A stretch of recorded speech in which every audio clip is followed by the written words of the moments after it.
എട്ടാമത് യൂറോപ്യൻ ക്നാനായ സംഗമത്തിനുള്ള ഒരുക്കങ്ങൾ പൂർത്തിയായി. ഈ മാസം 28-ന് ലെസ്റ്റർ മഹർ സെന്ററിലാണ് സംഗമം. ദിവസം വലിയ മെത്രാപ്പൊലീത്ത ആബൂൻ മോർ കുര്യാക്കോസ് സേവേരിയോസിന്റെ മുഖ്യ കാർമ്മികത്വത്തിൽ വിശുദ്ധ കുർബാന നടക്കും. യൂറോപ്പിലെ മലങ്കര സുറിയാനി ക്നാനായ ക്രിസ്ത്യാനികളുടെ മഹാകൂട്ടായ്മയാണ് ക്നാനായ സംഗമം. മുൻവർഷങ്ങളിൽ നിന്ന് വേറിട്ട യൂറോപ്പിലുള്ള എല്ലാ ക്നാനായ ഇടവകകളുടെയും ഇടവക ജനങ്ങളുടെയും വൈദികരുടെയും യൂറോപ്യൻ ക്നാനായ കമ്മിറ്റി അംഗങ്ങളുടെയും പരിപൂർണ പങ്കാളിത്തത്തോടെയാണ് ഈ വർഷത്തെ സംഗമം. സംഗമ ദിവസം രാവിലെ യൂറോപ്പിലെ ക്നാനായ ഇടവകാംഗങ്ങളെ അണിനിരത്തിയുള്ള ഘോഷയാത്രയും പൊതുസമ്മേളനവും മറ്റു വിവിധങ്ങളായ കലാപരിപാടികളും നടത്തും. രാവിലെ 8:30 മുതൽ ആരംഭിക്കുന്ന ക്നാനായ സംഗമം വൈകിട്ട് 8 മണിയോടെ സമാപിക്കും.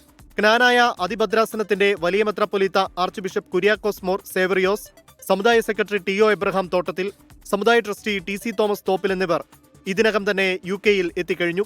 സംഗമത്തിനുള്ള ഒരുക്കങ്ങൾ പൂർത്തിയായതായി സെൻട്രൽ കമ്മിറ്റി അംഗങ്ങളായ ഫാദർ ബിനോയി തട്ടാൻകുന്നേൽ, അപ്പു മണലിത്തറ, ജിനു കോവിലാൽ, ജോ ഒറ്റത്തൈക്കൽ എന്നിവർ അറിയിച്ചു. 24 UK.